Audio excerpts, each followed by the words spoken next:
Picture this: a winter dinner, 40 of England's finest, seated beneath a chandelier that cost more than most men earned in a decade.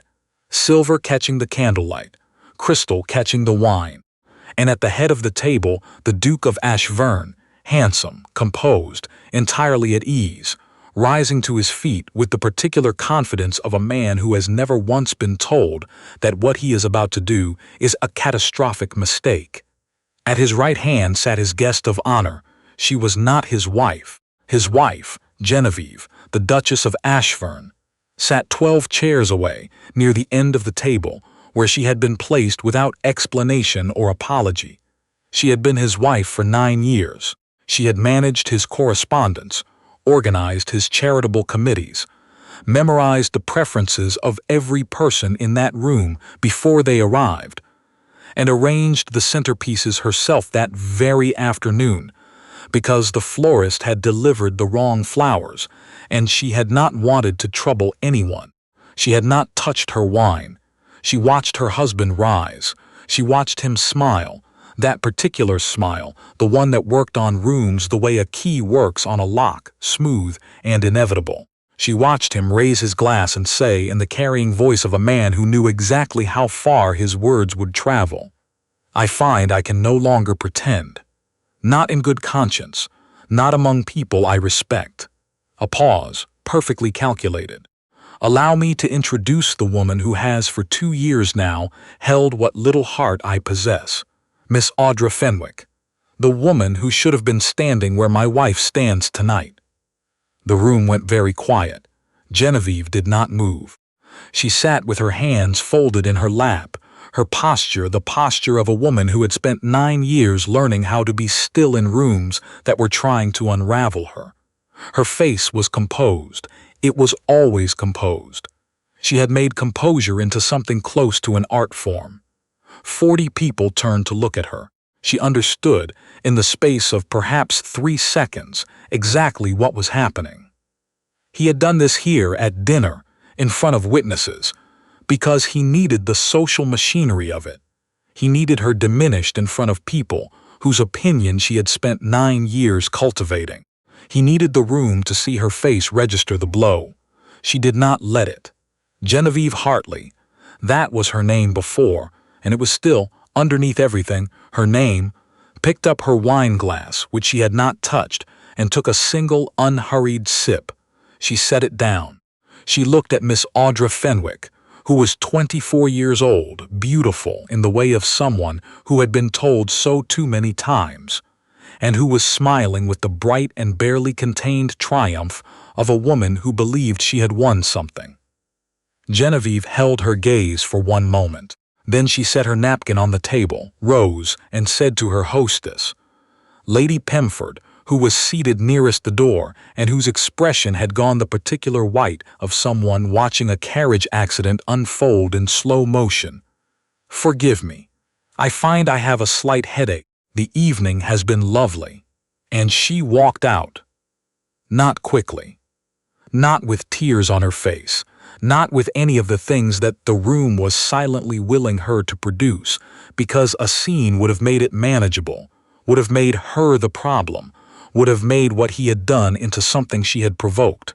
She gave them none of that. She simply left, and the room, 40 people, sat in the silence she left behind, and began, the way such rooms always begin, to talk.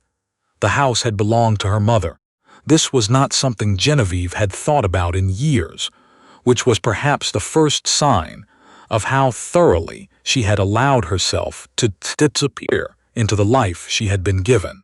Hartley Grange sat 7 miles outside the village of Selwick, on a piece of land that her mother's family had held for 3 generations.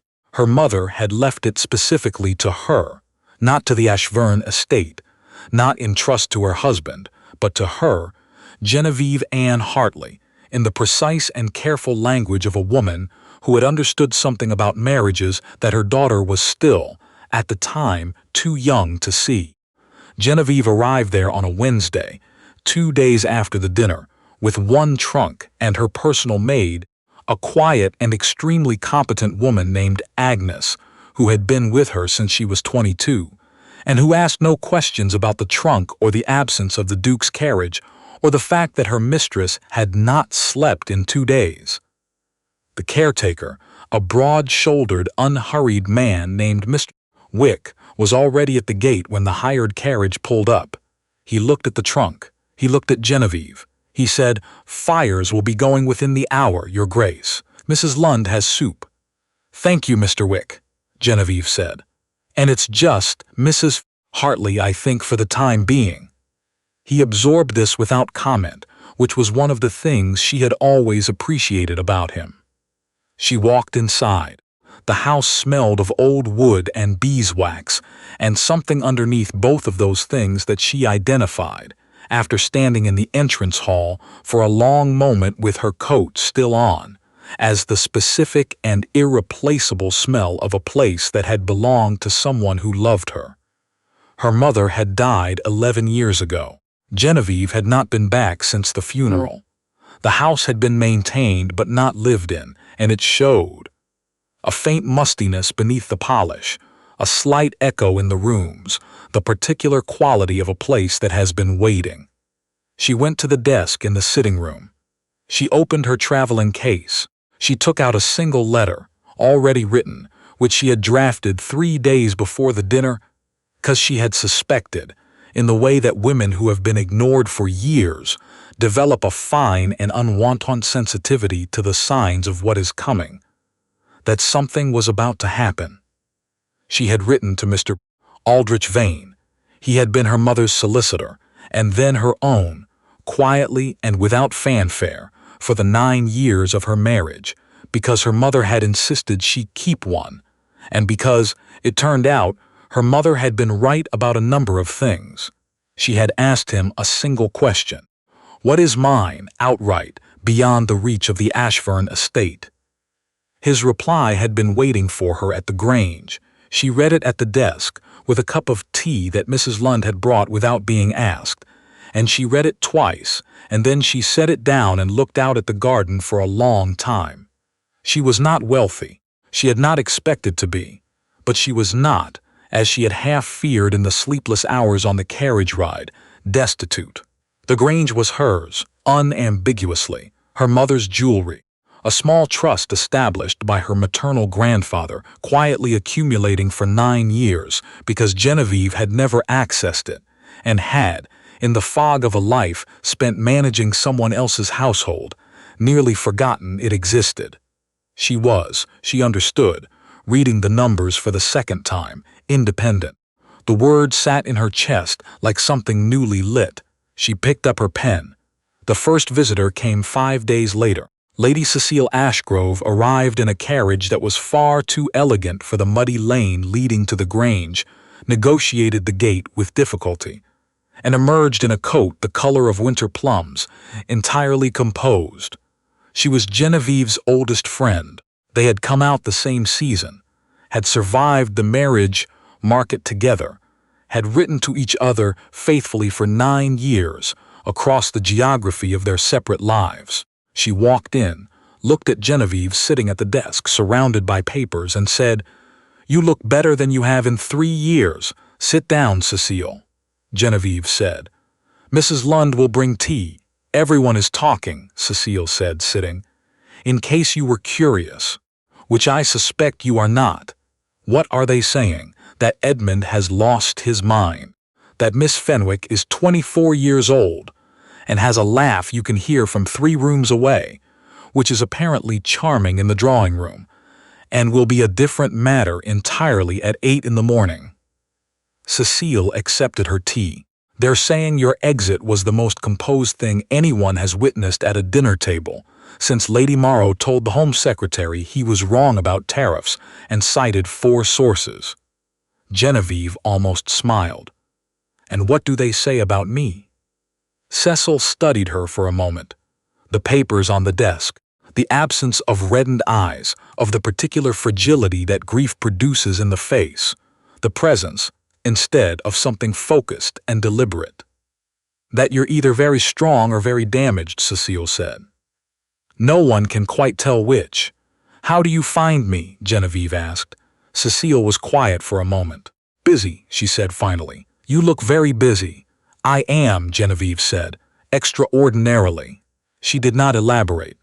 Cecile, who was perceptive enough to know when not to press, did not ask. But she came back the following Thursday, and the Thursday after that. Others came too. Lady Ashgrove, a different one, older, no relation to Cecile, appeared under the pretense of inquiring about Genevieve's kitchen garden and stayed for 3 hours. A young woman named Mrs. Prentice, newly married and already quietly miserable, arrived with no pretense at all and simply said, standing at the door, "I didn't know where else to go." Genevieve let her in. She gave her tea. She listened. She did not offer advice she had not been asked for. When Mrs. Prentice left, she looked less brittle than when she had arrived. They all came, these women, drawn by something they could not quite name. Some instinct that something worth being near was happening at Hartley Grange. Genevieve received them all, warmly and without hurry, and did not stop working, because the papers on her desk told a story she had not yet finished reading. Mr. Vane had been thorough. He came in person on the second week, his leather case worn at the corners, and spread his papers across the dining table, while Mrs. Lund brought biscuits, and pretended to be arranging things in the sideboard. The Ashburn estate, he said, choosing his words with care, was not in a healthy condition. "How unhealthy?" Genevieve asked. He looked at her over his reading glasses in the way of a man who has delivered a great deal of difficult news in 30 years of practice and has never delivered it to anyone quite this still. "The Duke has been borrowing against the estate for approximately 5 years, he said. "The amounts are considerable. There are creditors who are beginning to question the regularity of repayment." A pause. "And Miss Fenwick." He stopped. "Go on," Genevieve said. "Miss Fenwick's history prior to her association with the Duke is irregular. There was a previous connection, in Berkshire, with a baronet named Sir Alden Croft. He is no longer in possession of his family property." Genevieve looked at the garden through the window. The roses needed cutting back. She had been meaning to get to them. "I see," she said. She picked up her pen. "Mr. Vane, I would like to understand everything. Not the simplified version, everything." He reached into his case and produced a second folder, thicker than the first, and placed it on the table. "I had rather hoped you would say that," he said. Edmund Ashburn, the 6th Duke of Ashburn, had never been good at being wrong. This was not quite the same as being arrogant, though he had been called that too. What it was, more precisely, was a lifelong absence of the particular discomfort that forces a man to revise himself. He had moved through the world at ease, had found things arranged to suit him, had learned to mistake convenience for intelligence and charm for virtue, and had arrived at 38 years old genuinely surprised that the world was not, after all, infinitely accommodating. He arrived at Hartley Grange on a Tuesday, without sending word ahead, because sending word ahead would have given Genevieve the ability to prepare, and what he needed was to find her unready. Instead, he found her in the garden, with her sleeves rolled past the elbow, cutting back the roses with a pair of shears, and conversing with Mr. Wick about the drainage situation on the east side of the property. Her hair was pinned up in the efficient and entirely artless way of someone who had not spent a single moment that morning thinking about her appearance. She saw his carriage come up the lane. She finished her conversation with Mr. Wick. She pulled down her sleeves, buttoned her cuffs, set down the shears, and walked to meet him. "Edmund," she said. He looked at her the way a man looks at something that has rearranged itself while his back was turned. "Genevieve, you look—" He stopped. "Rested," she suggested pleasantly. "Come inside. Mrs. Lund will bring coffee." He sat in her small sitting room and looked slightly displaced, the way a man accustomed to 30 rooms and 14-foot ceilings looks when confronted with furniture that is comfortable rather than impressive. Genevieve sat across from him and poured coffee with the hands of a woman who had nothing to prove. "This is unnecessary," he said. Is it? Whatever point you feel you've made, Genevieve, it's been made. Come home. I am home, she said. The Grange was my mother's. It's mine now. So yes, I am home. He set down his cup. He was not, she noticed, entirely well. There were shadows under his eyes that had not been there 3 weeks ago, and something unsteady in the set of his jaw. She noted this without pity and without satisfaction, with the clear and level attention she had been applying to everything since she arrived at the Grange. Society is talking, he said. Society is always talking. About us. About you, she said, gently correcting him. And about Miss Fenwick, I think. I've been told I've been cast rather sympathetically. His jaw tightened. You humiliated me, walking out that way.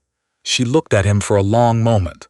I took a sip of wine, she said, and wished my hostess a good evening, and left. I'm curious at which point during those actions you feel the humiliation occurred. He had no answer for that. She had known he wouldn't. He left 40 minutes later without having achieved anything he had come for. Genevieve watched the carriage go from the window. Then she turned back to her desk. She had not told him what she knew. Not yet.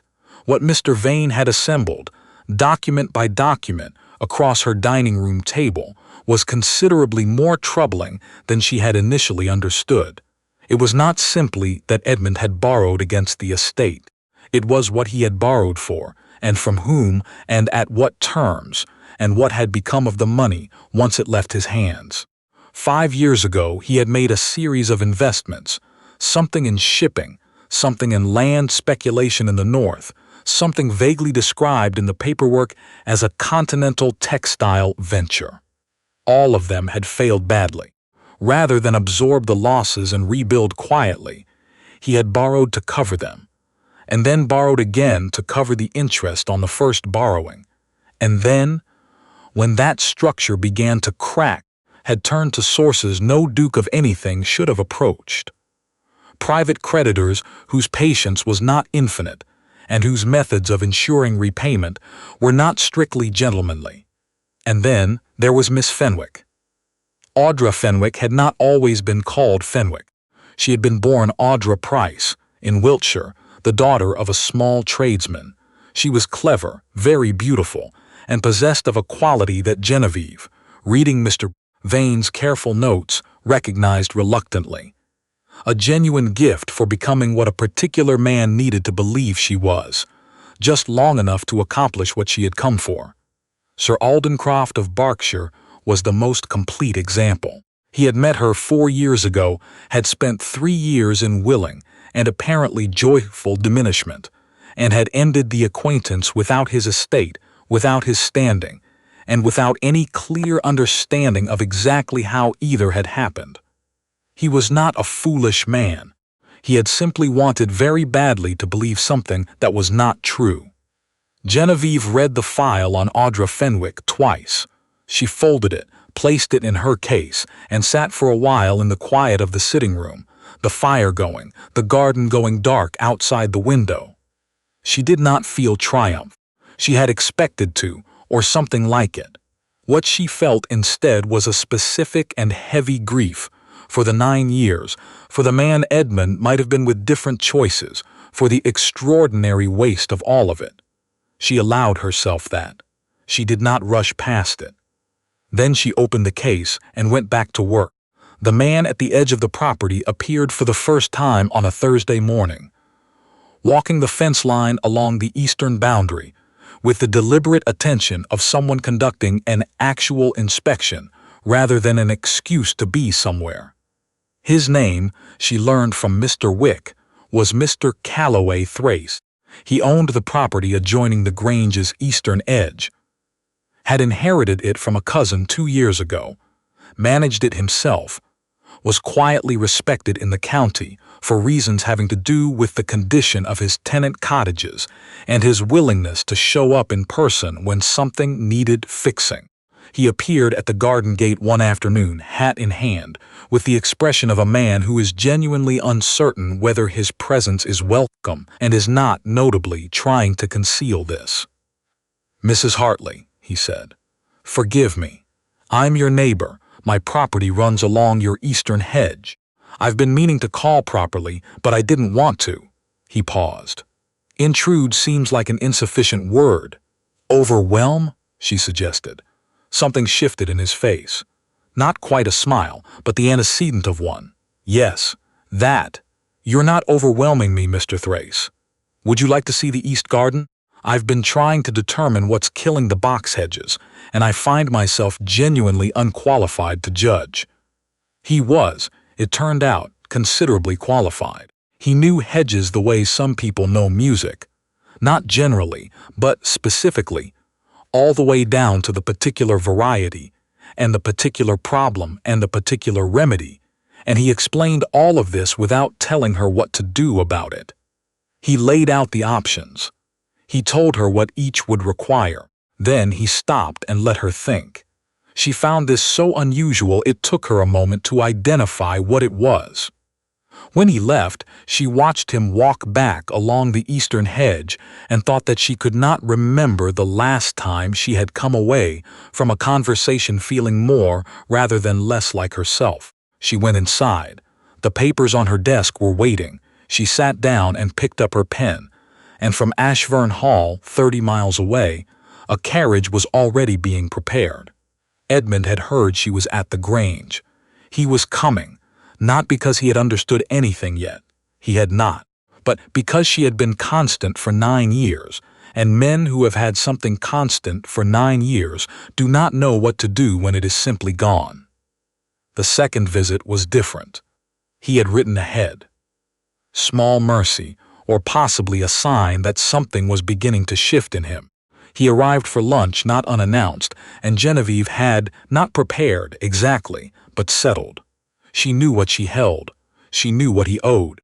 She knew exactly who she was and what she intended. And she had arrived at this knowledge through 3 weeks of hard and careful work. And it sat in her now like something solid. He looked older, not in the ordinary way, in the way of a man who has recently met his own consequences, face to face, and found them considerably less manageable than expected. Mrs. Lund had prepared a simple lunch. Good bread, good soup, something with apples, from the Grange trees that had been meant for preserves, but had been redirected at the last moment. Edmund sat at the small table and looked around the room with the expression of someone trying to understand something that resisted understanding. "You're comfortable here," he said, "not a question." "Very," Genevieve said. "I didn't think you would be. I know you didn't." They ate for a moment in silence. Outside, a pair of sparrows were conducting an argument in the kitchen garden. The fire was warm. The room was, not grand, not impressive, nothing like Ashburn Hall with its 30 rooms and its portrait gallery and its staff of 42, but genuinely comfortable. Comfortable in the particular way of a place that is entirely and unapologetically what it is. Edmund set down his spoon. "I've made mistakes," he said. Genevieve waited, with the estate, with certain decisions. He did not say Audra's name. She noticed this. "Yes," Genevieve said, "I know." He looked up sharply. "What do you know?" "Enough," she said, Mr. Vane is thorough." The color in his face shifted in a complicated way, shame and anger arriving simultaneously and competing for precedence. Shame won, narrowly. "You've been investigating me." "I've been understanding my own situation," she said, with the evenness she had been working to maintain. Not for his sake, but for her own, because she had discovered that clarity and bitterness could not comfortably occupy the same space. "Which required understanding yours. I should have done it years ago." He was quiet for a long moment. "I want you to come back," he said at last. She had known it was coming. She had known it since his note arrived. Had known it before that. Had known it the morning after the dinner, actually, in the particular way that 9 years of paying attention to a person gives you access to how they move through the world. Edmund Ashburn had never once had to imagine her absence. She had been there the way certain things are there, the foundations of a house, the air in a room constant, invisible, requiring no thought. "Why?" she asked. He blinked. What? Why do you want me to come back? I'd like to understand what you mean by it. He opened his mouth, closed it. This was not, evidently, the question he had prepared for. He had prepared for tears, for conditions, for the full range of responses a wronged wife might produce. He had not prepared for a woman who simply wanted to understand his reasoning. "Because you're my wife," he said finally. "I am," she agreed. "I have been for 9 years while you were otherwise occupied. The fact of it doesn't seem sufficient on its own." What would be different, Edmund? That's a real question. I'm asking it in good faith. Silence. "I'm not asking to wound you," she said. Her voice was not unkind. She had worked at that, not for his sake, but because she had found that she could not be clear and bitter simultaneously, and she wanted very badly to be clear. "I'm asking because I'd like a real answer." He looked at the table, at his hands, at something invisible. "I don't know," he said at last, and for the first time in 9 years, she heard something completely unguarded in his voice, something that had not been performed or aimed or deployed. Just the honest admission of a man who had run out of surfaces to stand on. It nearly broke something in her. "Nearly. That's the most honest thing you've said to me in a very long time," she told him quietly. The offer, when it came, was practical rather than romantic. Edmund had never been a romantic man. He had used romance as a social instrument, deployed it the way he deployed charm. What he offered now was stripped of all that, because he had nothing left to perform with. "Come back. Resume your position. The creditors could be managed if the estate had a stable face." The situation with Audra was resolving itself. He would be present. He searched for the word with visible difficulty. Present. Genevieve listened to all of it. She gave him the full courtesy of being genuinely heard. Then she said, quietly, "No." He stared at her. "I'm not coming back to Ashburn Hall," she said. "Not on those terms. Not on any terms that resemble the last 9 years. Not because I want to punish you. I don't. Punishment is expensive, and I have better things to do with my time." She paused. "But going back to what we had would be dishonest, and I've used up my supply of that. Then what do you want?" His voice had gone raw. "Tell me." "I don't want anything from you," she said, and the simplicity of it seemed to reach him like something physical. "That's rather the point. I have what I need. I have this house, and my mother's trust, and my own judgment, which turns out to be quite good when given room to operate. I don't need you to give me anything. I need you to understand that." Edmund sat across from her and looked, for the first time she could remember, genuinely at a loss. He had built himself entirely out of surfaces, charm, title, ease, and the surfaces were gone, and underneath was a man who did not know what to do without them. She felt for him then, not love, not the love she had arrived at marriage with, which had been real in its way and deserved far better than what it received, but something human and unavoidable. "What happens to us?" he asked. "I don't know yet," she said honestly. "But whatever it is, it will be the truth. We haven't had that in a very long time." He was in the lane, waiting for his carriage when Calloway Thrace appeared at the eastern gate, checking the fence line. It was, or appeared to be, entirely accidental. The two men looked at each other across the lane. They knew each other, had moved in overlapping circles for years, had sat at the same county dinners, had hunted on adjacent land in the way of men who are neither friends nor enemies, but who have always understood each other's measure. "Thrace," Edmund said. "Ashburn." Calloway's voice was level, not cold, not warm, precise. A pause. The carriage was not yet visible around the bend. "You're her neighbor," Edmund said. It was the tone of a man realizing something he should have known sooner. "Along the eastern hedge," Calloway said. "The old apple trees on that side have a decent crop this year. Good soil there." Edmund looked at him for a long moment. Then he looked back at the Grange, where Genevieve had returned to the sitting-room window, not watching exactly, but present in the way she was always present. Aware of everything, missing nothing, and Edmund Ashburn, 6th Duke of Ashford, educated at Eton and Oxford, possessed of a title that was 400 years old, genuinely felt, for the first time in his adult life, afraid. Not of losing a wife, not even of losing a marriage.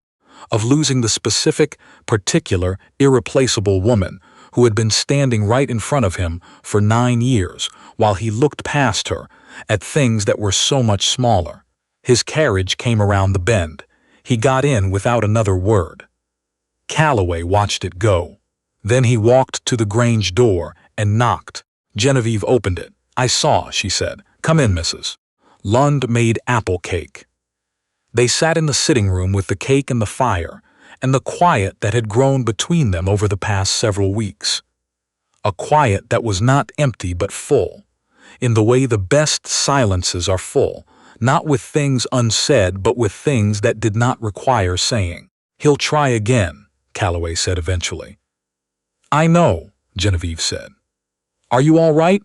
She considered this with the care she had recently learned to apply to real questions, not the reflexive "fine, thank you" of 9 years of managed composure, but the actual answer, arrived at by actually looking. "Yes," she said. "I rather think I am." He looked at her in the firelight with the apple cake between them and Mr. Vane's documents on the desk, and he looked at her the way almost no one had looked at her in a very long time.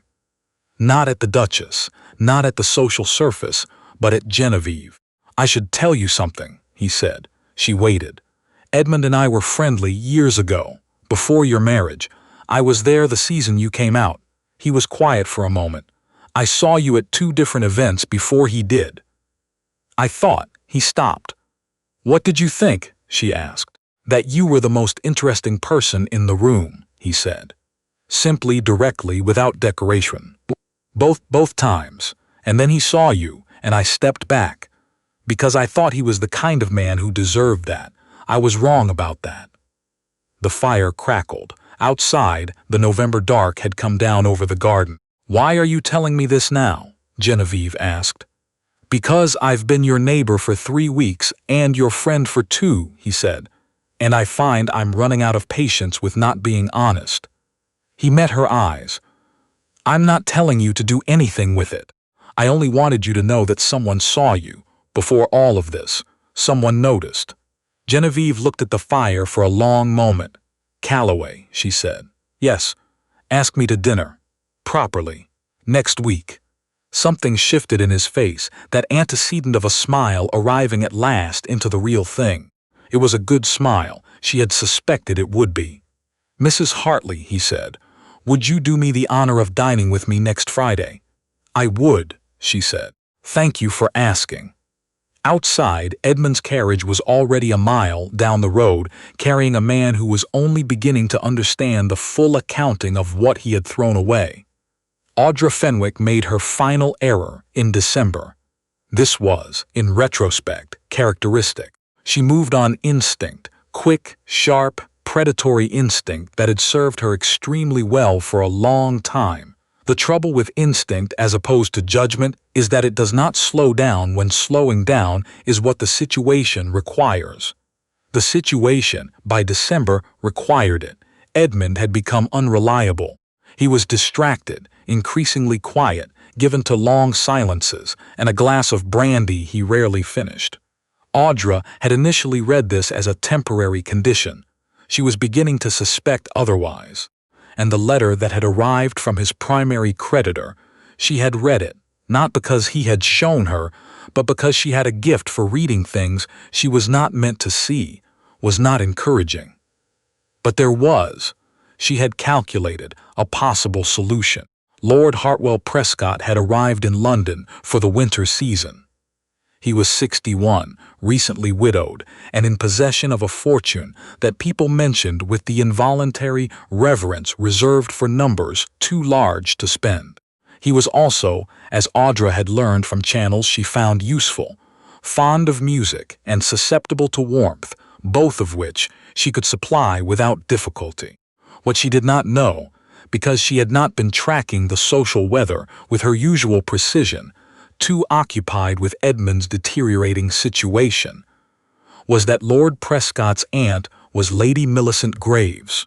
And Lady Millicent Graves, who was 67 years old and had known everyone worth knowing for 4 decades, had been paying very close attention indeed. She had written to acquaintances in Wiltshire.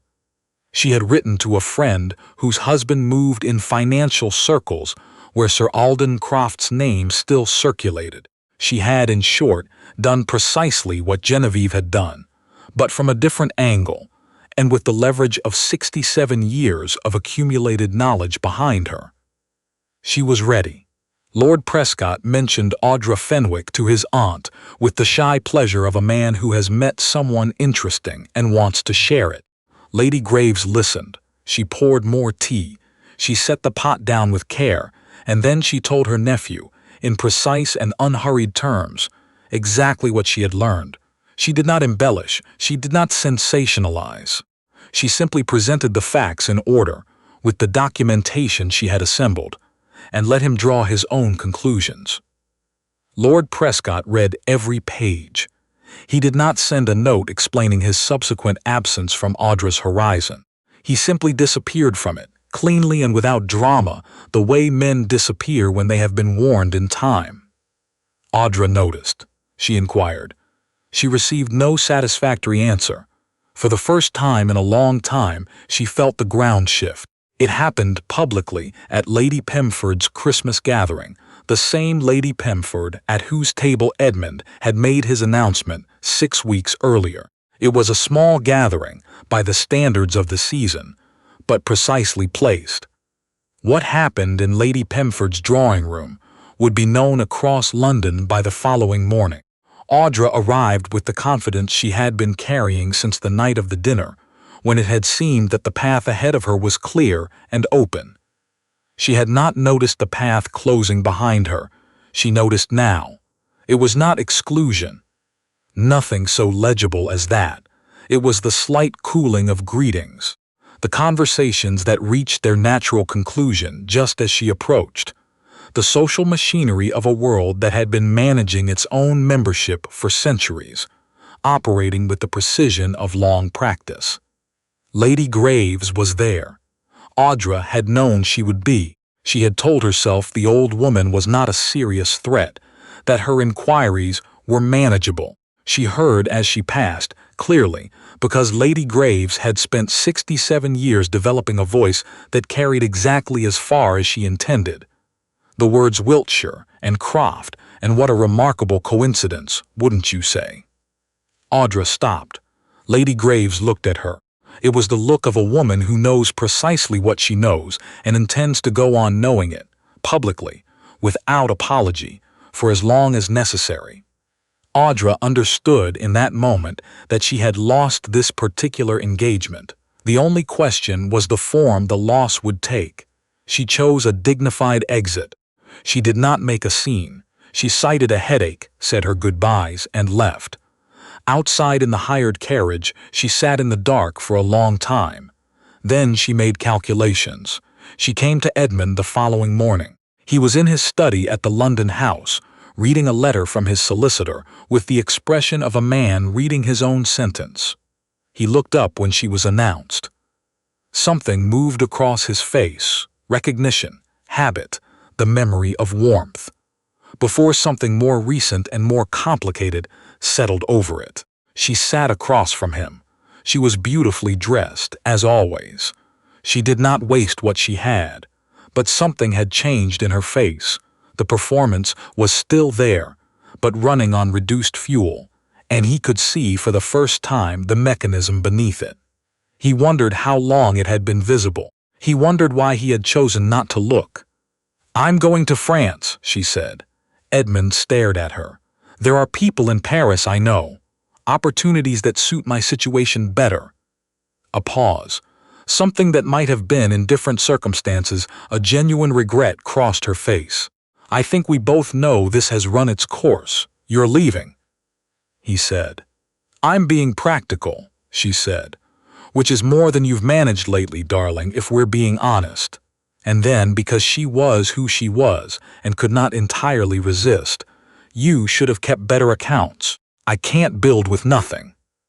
Edmund looked at her for a long moment. He thought about Genevieve at the small table in the Grange, asking him in that clear and even voice what he meant by coming back, what would actually be different, treating his answers as though they deserved the care of a real question. He thought about the contrast. "Goodbye, Audra," he said. She left. And Edmund Ashford sat alone in his study with the solicitor's letter and the silence and the unobstructed view of 4 years of choices, laid out before him with the merciless clarity of a man who has finally stopped looking away. He poured a drink. He set it down without touching it. He picked up a pen. He wrote for a long time. The letter arrived at Hartley Grange on a Saturday morning. Genevieve was at her desk. She was always at her desk now, though the work had changed its character. Less like building a wall, more like building something she intended to live in. When Agnes brought in the Morning Post, she recognized Edmund's handwriting on the outside of one envelope, and she set aside what she was reading. It was 3 pages long. His hand, usually precise, ran uneven in places, the handwriting of a man who had been pressing on the pen. He did not make excuses. This surprised her enough that she read the relevant passage twice to confirm it. He did not justify or contextualize or explain. He described what he had done, what he had known, and chosen not to examine, what he had taken for granted with a specificity that told her he had been making himself look at it, without flinching, for some time before setting it down on paper. He said he was sorry. He said he knew it was insufficient. He said he knew it was insufficient and was saying it anyway because she deserved to hear it, whether it changed anything or not. And then, near the end, the line she read 3 times. "I believe I have loved you for years without understanding what love required of me. I understand now. It required everything I withheld. I'm sorry I learned it too late." Genevieve set the letter down. She sat for a while. She did not cry. She had thought she might when this moment came. But what arrived was not tears. It was something quieter, the soft and final sound of a door closing on a room she had lived in for 9 years, a door not slammed, not locked, but shut gently and with full intention. She folded the letter carefully. She placed it in the drawer of her desk. The document from Mr. Vane arrived on Monday. A formal deed of separation, not a divorce, which the law made nearly impossible, but something that achieved most of the same practical ends. Separate maintenance, separate residence, full control of her own property and finances. Freedom, in every sense that mattered. All it required was her signature. She sat at her desk for a long time. Outside, she could hear Calloway in the East Garden, where he had come that morning to look at the drainage along the property line, and had stayed, as he often stayed, doing useful and unhurried things and asking nothing in return. She picked up the pen. She looked at the document. Then she set the pen down, walked to the window, and called out, "Calloway." He appeared from behind the hedges, looking up. Patient, present. "Come inside," she said. "I need to think out loud." He came in. They sat in the sitting room with the document on the desk, and the fire going, and the late afternoon quiet around them, the kind of quiet that is not empty but full. She did not sign that day, or the next. What she did instead was think carefully, without rushing, in the way she had learned to do everything since coming to the Grange. Not from fear, not from hope, simply from the conviction that a decision of this weight deserved to be made in full possession of herself, by a woman who understood exactly what she was choosing and why. She was nearly there. She needed one more thing, and the winter season was about to provide it. The invitation came from Lady Pemford. Of course it did. Lady Pemford was not a woman who left stories unfinished. She had been the hostess the night Edmund had done what he had done, and she felt, not guilt exactly. She was too clear-eyed for guilt, but a certain proprietary interest in how the narrative resolved.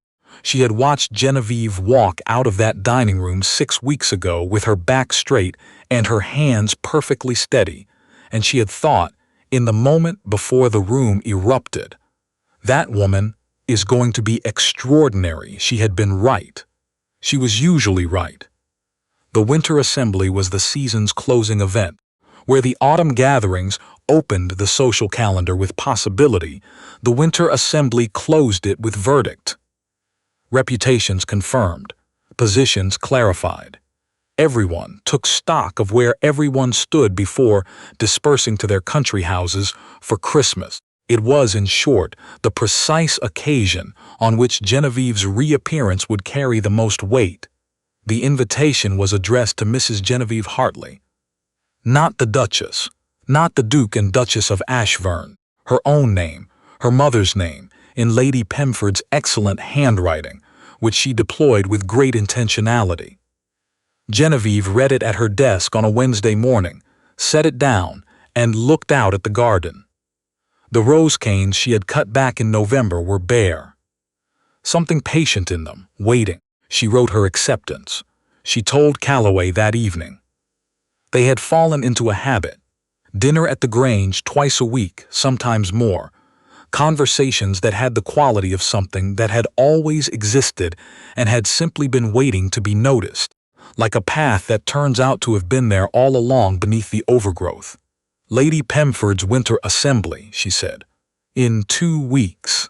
He turned his glass in his hand. "Are you ready for it?" She considered. "I'm not afraid of them," she said. "That's new. I spent 9 years afraid of their opinions, their assessments of whether I was sufficient. I'm not anymore. I don't know exactly when it changed." "I can tell you approximately when," Calloway said. "It was somewhere around the 3rd Thursday when you told Lady Graves's inquiry to go to the East Garden and deal with the hedges." She laughed. She had been laughing more often lately, the real kind, not the social instrument she had deployed for years. "Will you come?" she asked. He looked at her across the table with the steady directness she had come to understand was simply his nature. Not a performance of honesty, but the real thing, consistent all the way through. "I'll come," he said, "if that's what you'd like." "It is," she said. "But Calloway, I want to be clear about something. I'm not going to make a statement. I'm not going in there to demonstrate anything or make Edmund feel anything. I'm going because I want to be there. And I want you there because," she found the words carefully, "because you make things better. Not easier, necessarily. Better. There's a difference." He was quiet for a moment. "Genevieve," he said. "Yes, I have something to ask you." She waited. He set down his glass. He was not a man for dramatic gestures or constructed scenes. He said what he meant, directly, without preamble, and this was one of the things she had come to value most about him. "I would like to court you," he said, "properly, with full knowledge of your situation and without any expectation of speed. I'm not asking for anything you're not ready to give. I'm asking for the chance to continue exactly this," a gesture between them, taking in the table and the fire and the easy quiet of the evening. "But with intention, with honesty about what it is." Genevieve looked at him. Outside, the December dark had come down over the garden. Inside, the fire was warm. The room was quiet in the particular way of a place that is sufficient. Not impressive, not grand, but entirely and exactly what it needs to be. She thought about Edmund's letter, still in the drawer. "I learned too late what love required." She thought about the document from Mr. Vane, still unsigned. She thought about spring and the roses, and whether there was any point in planting in bulbs this late in the season. "Yes," she said. "On those terms. Yes." Something settled in his face, not the arrival of something new, but the recognition of something that had been there for a while, finally named. "Thank you," he said simply. "Thank you for asking properly," she said. "It matters more than people understand." She signed the document the next morning. Not in a moment of drama, not with ceremony. She sat down after breakfast, read every page with the attention it deserved, picked up her pen, and signed her name in the clear and steady hand of a woman who knows exactly what she is doing. Genevieve Ann Hartley, as she had been, as she still was. She sealed it and sent it to Mr. Vane. Then she put on her coat and went out to the garden. The assembly was held on a Friday in December, in the Pemford Hall ballroom, which was not quite as large as it seemed, and considerably more beautiful than it had any right to be. Genevieve arrived alone. She and Calloway had agreed on this. She would arrive first, on her own terms, and he would come after.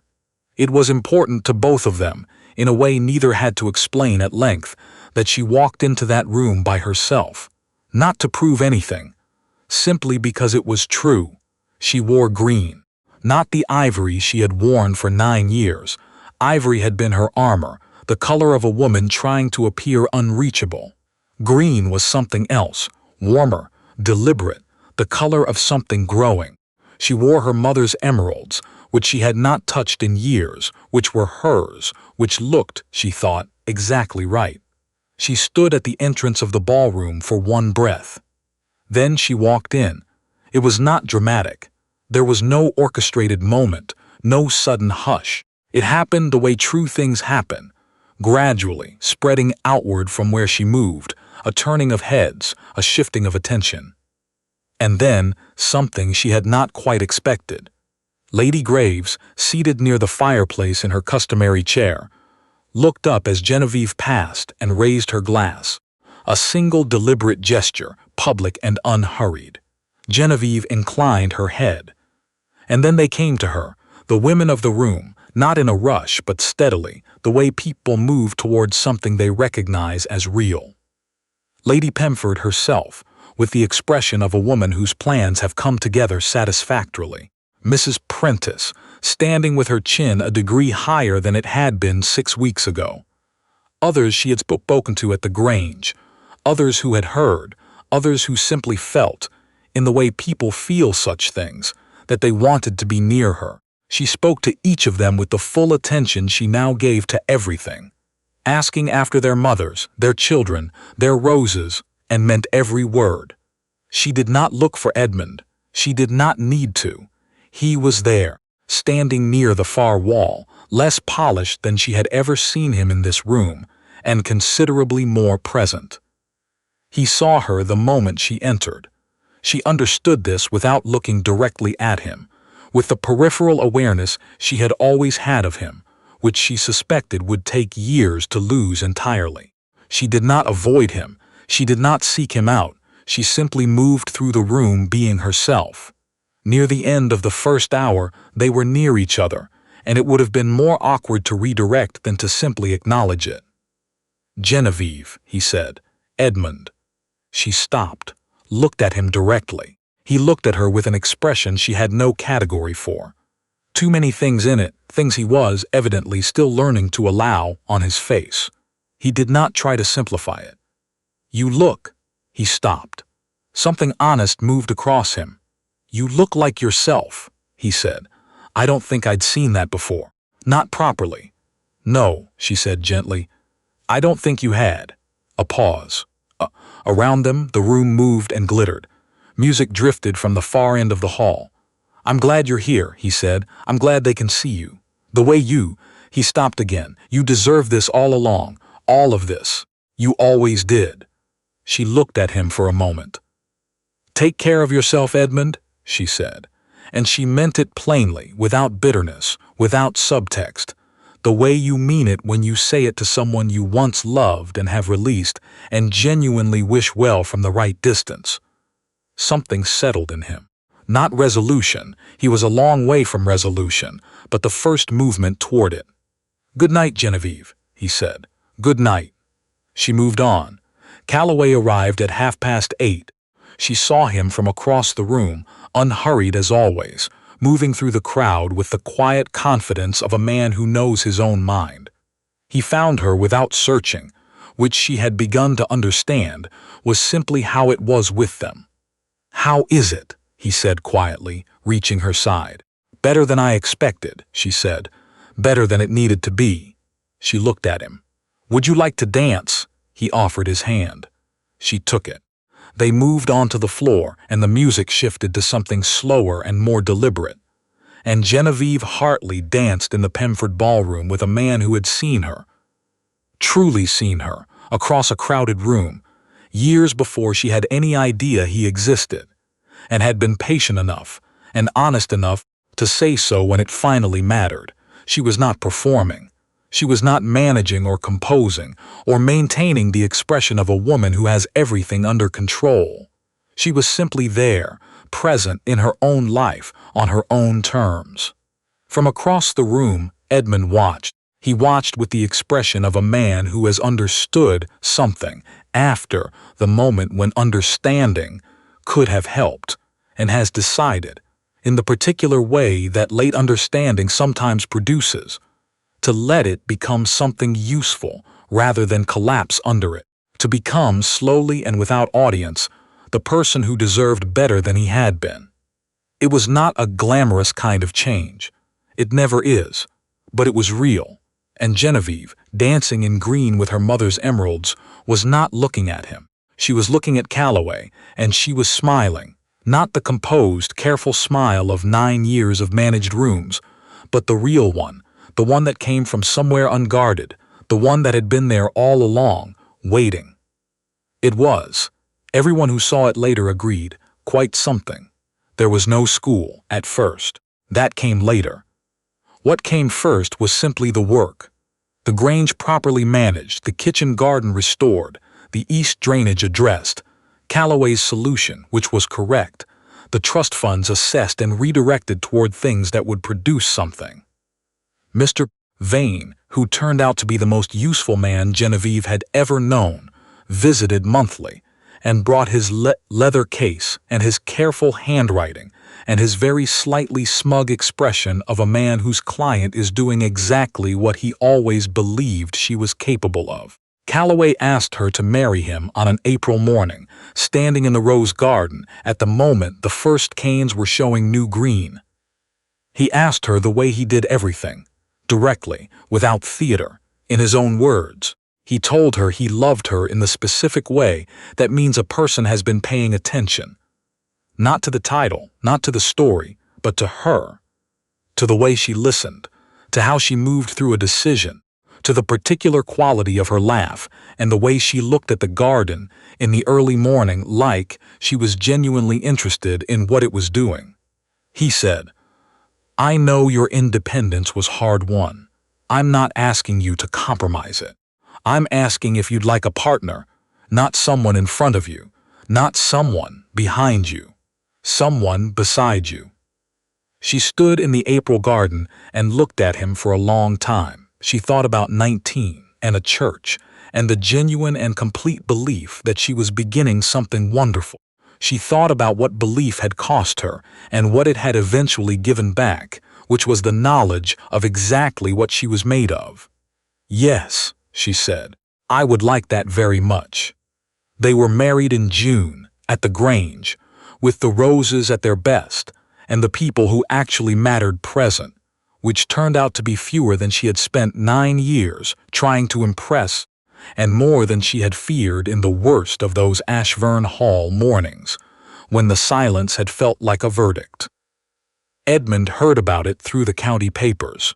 He read the announcement at his desk at Ashburn Hall, which was smaller now, the London house sold, the staff reduced to a sensible number, the accounts being addressed with the particular grim conscientiousness of a man who has discovered, somewhat to his own surprise, that he is capable of actual work. He set the paper down. He sat for a while. Then he went back to the ledger in front of him. It was not a glamorous form of penance, but it was real. On a Tuesday morning in late autumn, 2 years, and some weeks after she had walked out of Lady Pemford's dining room, with her hands folded and her composure intact, Genevieve Hartley Thrace sat at her desk in the Grange study and looked out at the garden. The rose canes were bare. Calloway was somewhere on the property. Mrs. Lund was making something in the kitchen that involved apples and a great deal of butter, and the smell of it drifted through the whole house like a kind of warmth. Mr. Vane had written yesterday about an opportunity regarding the east pasture. She needed to think about it. Cecile was coming next week. She picked up her pen.